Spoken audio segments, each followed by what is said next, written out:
From R.D. Smothers Wealth Management, this is The Retirement. When you retire, if you want an exciting life, you need a boring investment strategy. Matters.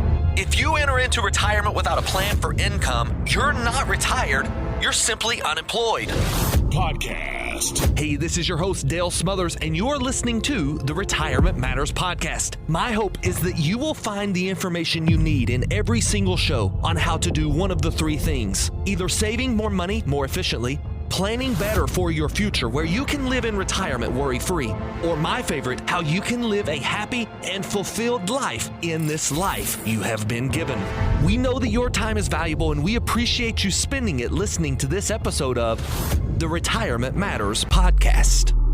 On this episode of the Retirement Matters Podcast, we go deep into what it means to invest for income versus investing for growth. There are two different philosophies here, and both of those need to be applied along your retirement journey. We talk a lot about going from growth phase to income phase, but in income phase and in growth phase, inside of your investment plan, which is one of 5 major plans you need in your retirement journey, you have to understand how to invest. Depending on where you are on your journey determines how you invest and what tools we use to invest. For a lot of people, one of the most difficult things about investing is knowing where to start. And you can't know where to start if you don't understand what you're trying to accomplish. It's kind of like solving a maze working backwards. It becomes much easier. This is where we discuss income versus growth and ways to invest for both. We also go into taxes. At the end, we uncover a hidden tax that you're going to want to hear a little bit more about. And at the beginning of this show, we uncover a principle that will change your life if it's applied correctly. A lot of what we go through in life is all about choices, and this little secret principle could be the key to changing your outlook on life. Now, I know that's a big buildup, so I'm not going to keep you hanging. We're going to jump straight to this episode titled Investing for Growth or Investing for Income. What's the difference? Enjoy the show. Good morning to you. I hope you're doing well and you're ready to start discussing all things retirement matters. We are going to discuss what it means to be investing for income versus what it means to be investing for growth. We're going to be discussing all of the things you need to be aware of with taxes and how you can become more tax efficient in certain types of accounts. And if we have time, we're going to discuss a hidden tax that you may not even be aware that you're paying as time goes on, especially once you enter into retirement. So you're not going to want to miss that. Before we get started with any of it, as always, we want to go to our pause for positivity. I want to pause for a minute and think about how we react to certain situations. And with that, I want to introduce this principle called the 90-10 principle.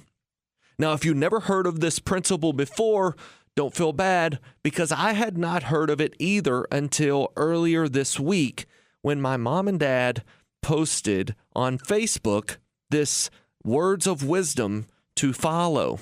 And it was an incredible little story about a father who overreacted, and from there it goes into a philosophy. And it's a guiding principle. Again, words of wisdom to live by. So I'm going to take a second and I'm going to read this. And while I'm reading it, I want you to imagine that this is you. And I'm sure that if you are honest with yourself, you've probably been in this situation before. Maybe not exactly, but in some capacity, we have certainly seen ourselves do something that we wish in hindsight we hadn't have done. And a lot of it has to do with this word choice. Choice, the choice that we make. So again, the 90-10 principle, here we go. Imagine for a moment that you're eating breakfast with your family. Your daughter accidentally knocks over a cup of coffee onto your business shirt. You immediately become upset, screaming at your daughter and harshly scolding her for the mishap. This makes her break down in tears. After scolding her, you turn to your wife and criticize her for placing the cup close to the edge of the table, and with a short verbal argument that ensues, you storm upstairs to change your shirt. Now, back downstairs, you find your daughter has been too busy crying to finish breakfast and get ready for school. She misses the bus. Your wife must leave immediately for work. You rush to the car to drive your daughter to school. And because you are late, you drive almost 80 miles an hour in a 60-mile-an-hour speed limit zone. You're then pulled over by a police officer, and for 15 minutes, you sit and wait for him to write your traffic ticket. You arrive at school. Your daughter runs into the building without saying goodbye. Now, finally, after arriving at your office, you realize that you have forgotten your briefcase and you're over an hour late. Your day has started terribly, and as it continues, it seems to get worse and worse. Before the day has even started, you look forward to going home. Now, once you've arrived at home, you realize that there is a small wedge in the relationship between you and your wife, as well as you and your daughter. Now, I ask you why.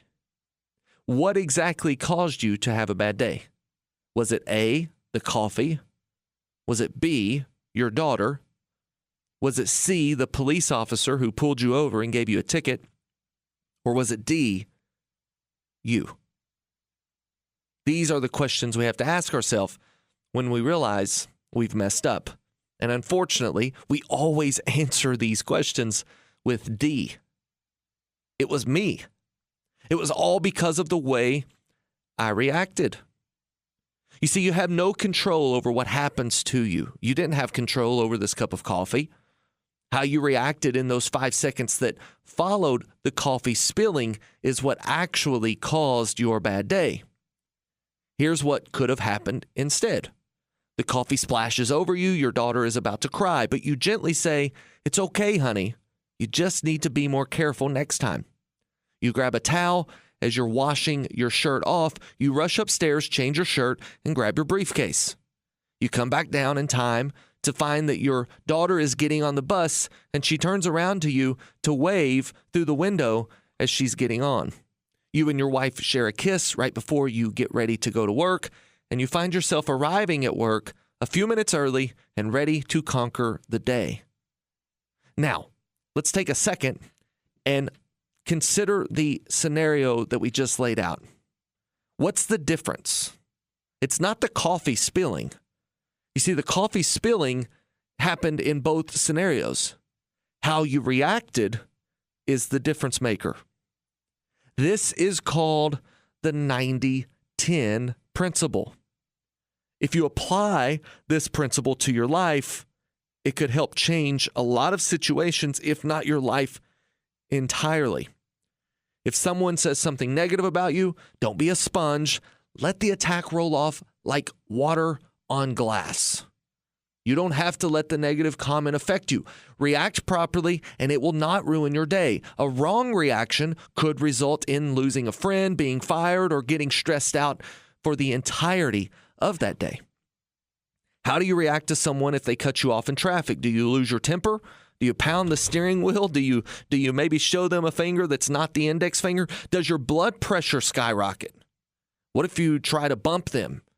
Who cares if you arrive 10 seconds later to work or you're right behind the blue car that just tried to pull over in front of you? It's about how you react. So I want you to remember this one thing. The 90-10 principle says this: do not worry about the thing that happens to you. It's only 10% of the equation. How you react is the other 90%. And we see it day to day in small things like coffee being spilled. I've got 2 young boys. I see it all the time. When my mom posted this, I read through it and immediately commented saying, "I'm stealing this for the show and I'm applying this to my own life because I see myself here." This 90-10 principle, 10% of the equation is what happens. 90% is how you react to it. You know, there's a lot of situations going on in the world right now. Whether you live in North Carolina, Florida, you could live in Israel, you could live in Ukraine or Russia. Thank God we live in America.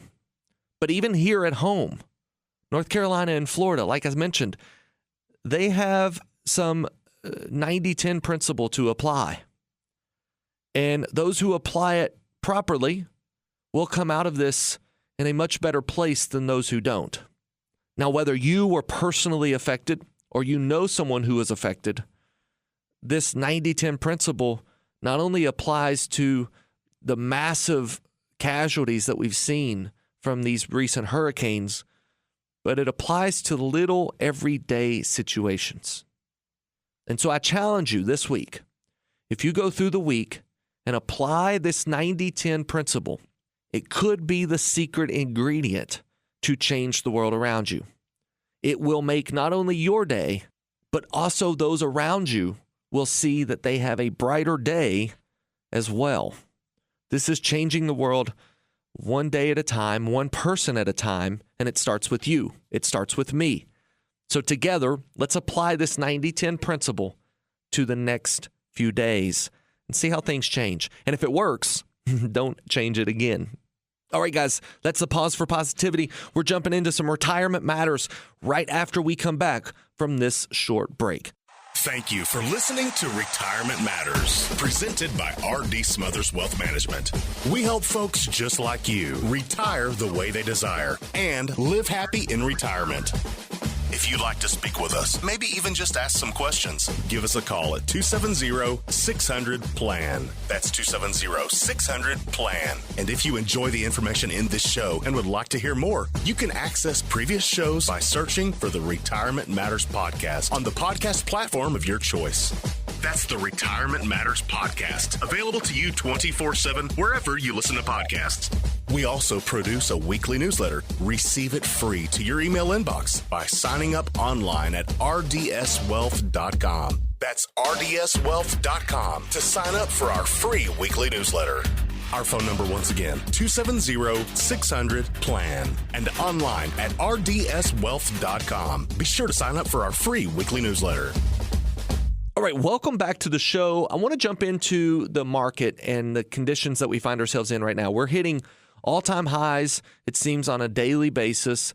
You know, the market is doing fairly well, all things considered. We've got the turbulence that ensues from war in the Middle East with Israel and Iran. A lot of things going on there that could very easily spew into something big if we're not careful. We have the Hang Seng Index, which is a index in Hong Kong that had one of the worst days since 2008 this past week. And that's a little bit troubling whenever we think about global markets. And of course, we have the election and we've got the national debt and all of these things that could very easily pose a little bit of turbulence for us in the market. I like to use that word. But one of the things that we've got to do in this type of environment is be very clear on what we're trying to accomplish in the stock market. Whether we are investing for income or we are investing for growth. And there is a difference.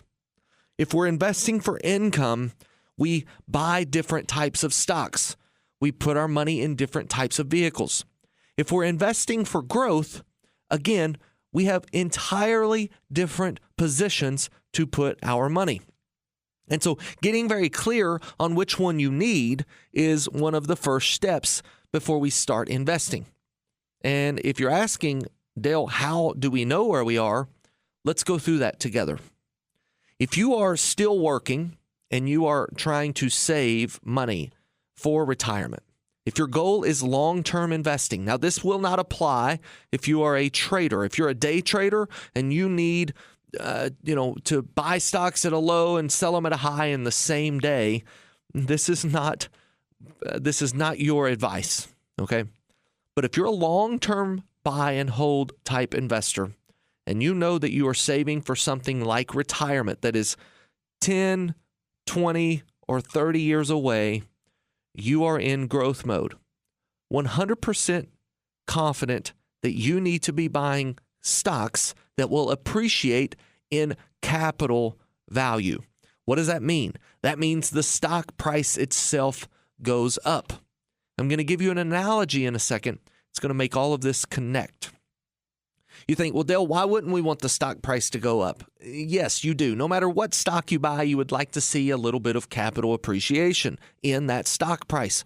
But at the end of the day, there is a specific investor who looks for higher than normal stock appreciation, and they aren't necessarily looking for income from that stock, such as dividends, and that is a growth stock. I want you to think of companies like Apple, Amazon, Nvidia, Tesla, Microsoft, things that we call the Mag 7, actually, in the S&P 500. You may have heard that term before. It's the Magnificent Seven. They got that name because those 7 stocks have pulled the stock market to its highs that we see today. Now, recently, those 7 have turned into about 15 that include some income-focused stocks, but these types of stocks that I just mentioned are purely growth-focused. Ironically, some of them are still paying a small dividend, but the dividend's not anything to write home about, nor is it the primary focus of the stock itself. A growth stock is going to reinvest back into its business. Think of Amazon. It's a great example. When they have a end-of-year profit, they don't necessarily distribute much of that profit to the shareholders, aka the owners.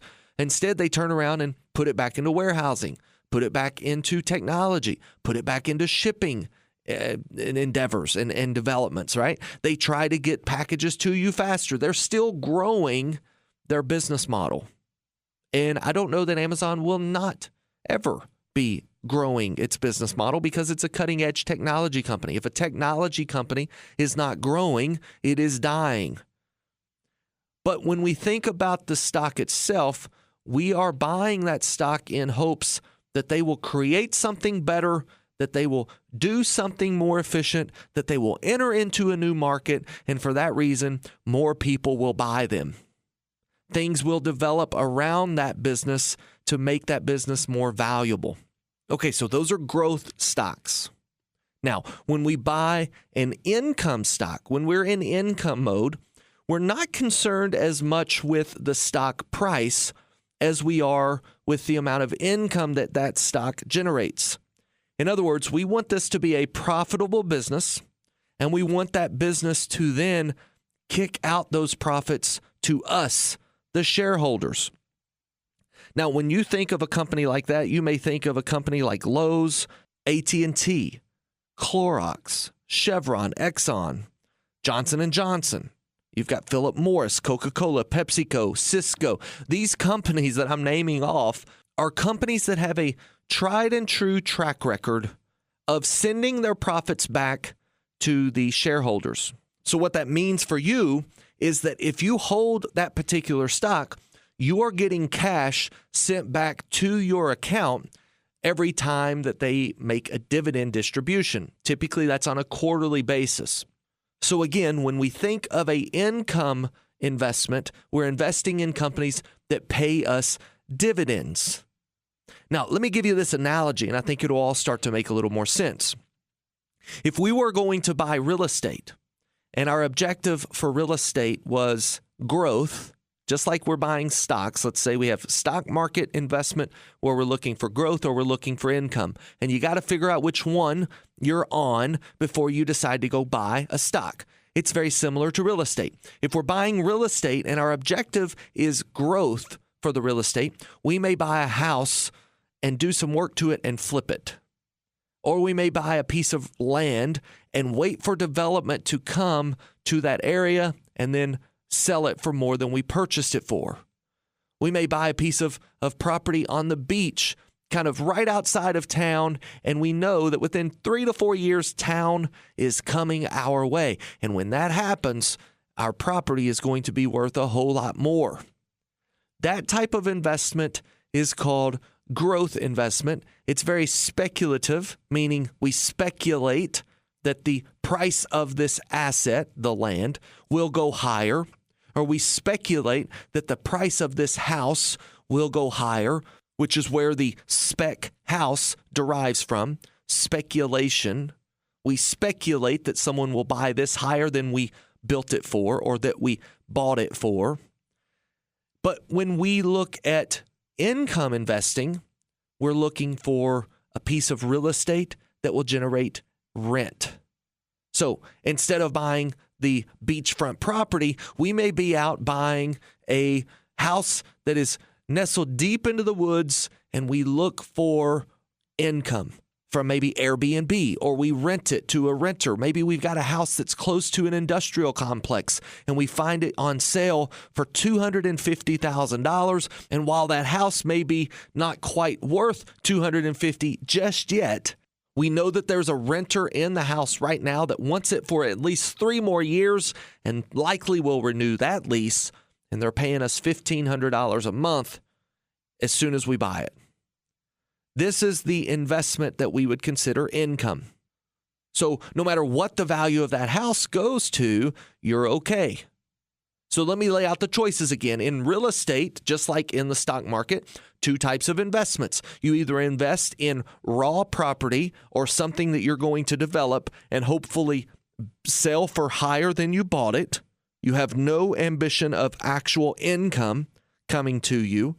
And let's imagine that it's the beachfront property you purchased just outside of town, and you hope that someday that raw land will be developed, hopefully by a major hotel. That would be nice because you get a lot more money for it. You may have buyers come by from time to time and want to offer you some money, and you say, no, I'm going to hold out for the next guy because I think they'll offer me more. This is exactly what we do in the stock market. We may purchase a stock, and while every day we could sell at a certain price, we get a price offer every single day. We may hold out until the next guy offers because we think that we could get a little more. This is capital appreciation. It's growth investing.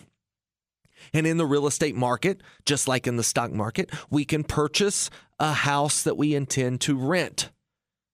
And just like in the stock market, that $1,500 a month of rent is what we're after. So to be real frank with you, we don't care if the $250,000 house now all of a sudden is valued at only $150,000 simply because everybody around us is foreclosing.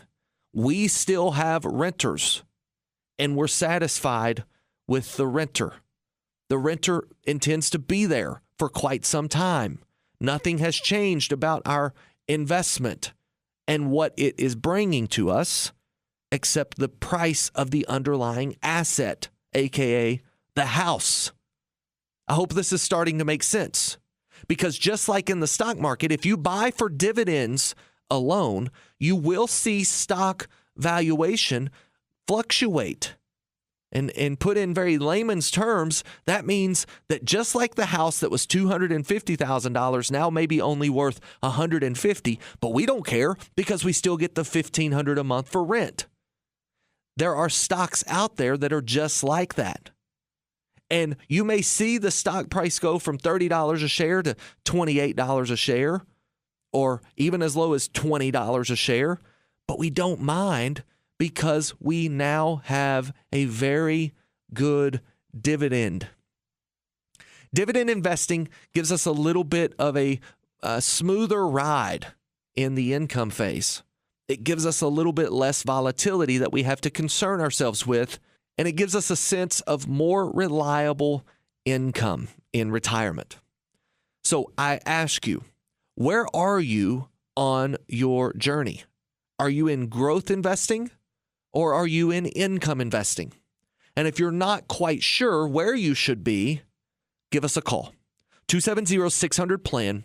We can help you craft the right plan and strategy for your investments, allowing you to achieve all of your objectives in retirement. We like to say we allow you to retire the way you desire, free from worry of the stock market, and allow you to live happy. All right, we're going to a quick break. When we come back, we're going to jump into taxes and how you can become more efficient in certain accounts. Don't go anywhere. We're coming back with more after this. It's 4th and 1 with 2 seconds left in the game. Less than 1 yard separates you from victory. You have the best running back in the league, but your coach calls a Hail Mary. As silly as that sounds, we see a lot of retirement managers being far too aggressive with your investments when a more conservative play would be a better fit. You have questions, we have answers. Contact R.D. Smothers Wealth Management, 270-600-PLAN. That's 270-600-7526. All right, welcome back to the show. Let's jump into taxes. We've got just a few minutes to unravel a very complex situation that is unfolding before our eyes. We have a national debt crisis that is certainly coming our way. No matter who gets into office, it seems as if more money will be spent. And this week, we just got a report that shows $1.8 trillion worth of debt this year alone has been racked up, and that was as of the beginning of October. So that report that came out shows us all the way through September at $1.8 trillion worth of national debt that's been added. It's what we call the deficit. And the reason that I bring this up is because we have to be expecting higher taxes in retirement. If you are a believer that we have to pay our bills at some point in time, taxes in retirement will be a factor for you. We at RDS Wealth like to believe that if we can save you money in taxes, it's the same as making you more in your investment. It's not about how much money you make in retirement. It's about how much money you get to keep.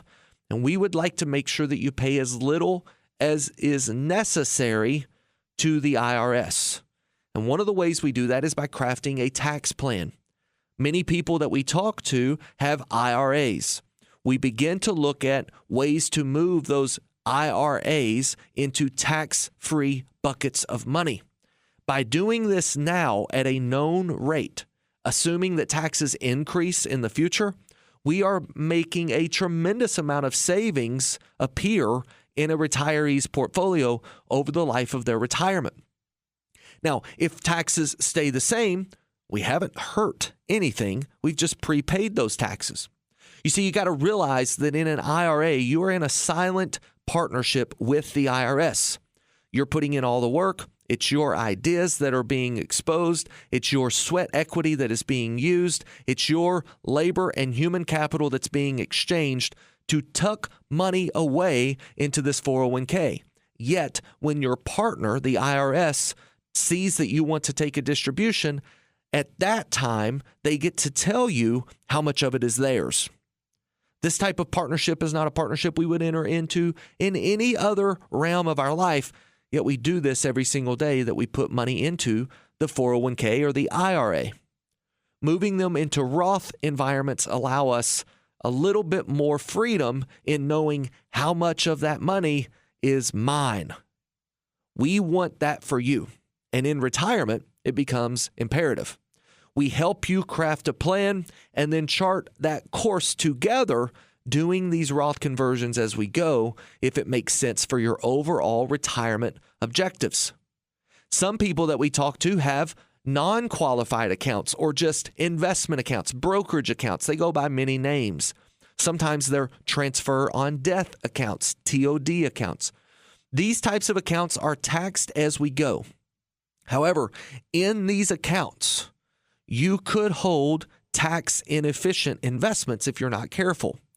Tax inefficient investments are things like mutual funds, bonds that are not municipal bonds, things like non-qualified dividend paying stocks. We just got done talking about dividend paying companies. Some of those companies pay their dividends in the form of qualified dividends. Some of those companies pay their dividends in the form of non-qualified dividends. We need to be careful because if you have a non-qualified dividend, it comes to you in the form of income tax. So the money that you make gets taxed at income tax rates as opposed to long-term capital gains rates. The difference in that can be enormous, as much as a 50% difference for some retirees. If you're in the 22% tax bracket when you retire and you can take capital gains at 15%, that's a tremendous difference. And that's where most people fall. So I would rather you every day and twice on Sundays be taxed at 15% if you have to be taxed, as to be taxed at 22%. And we can help you understand how that's accomplished by crafting a tax plan for your unique account. One other thing, in these non-qualified accounts that you have to pay attention to is when you sell your stocks.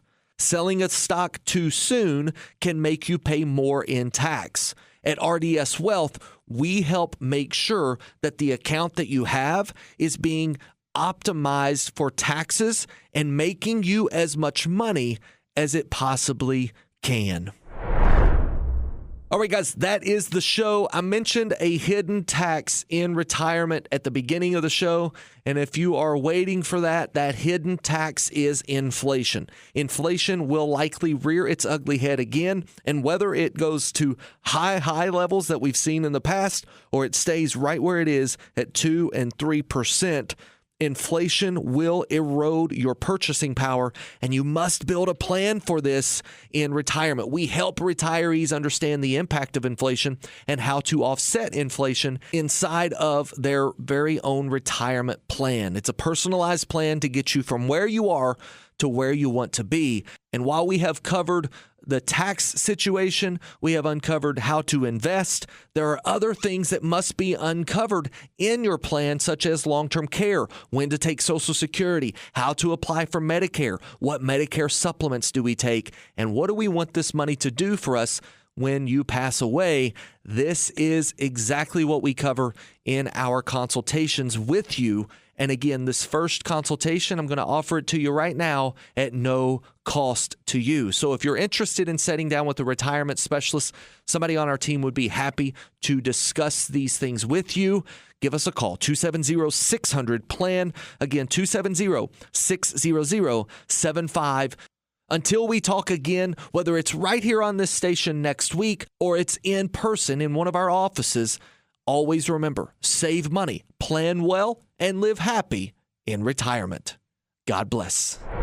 Investment advisory services made available through AE Wealth Management, LLC. AE Wealth Management and Artie Smothers Wealth Management are not affiliated companies. Investing involves a risk, including the potential loss of principal. Any references to protection, safety, or lifetime income generally refer to fixed insurance products, never securities or investments. Insurance guarantees are backed by the financial strength and claims paying abilities of the issuing carrier. This radio show is intended for informational purposes only. It is not intended to be used as the sole basis for financial decisions, nor should it be construed as advice designed to meet the particular needs of an individual situation. Artie Smothers Wealth Management is not permitted to offer, and no statement made during this show shall constitute tax or legal advice. Our firm is not affiliated with or endorsed by the U.S. government or any governmental agency. The information and opinions contained herein provided by third parties have been obtained from sources believed to be reliable, but accuracy and completeness cannot be guaranteed by Artie Smothers Wealth Management.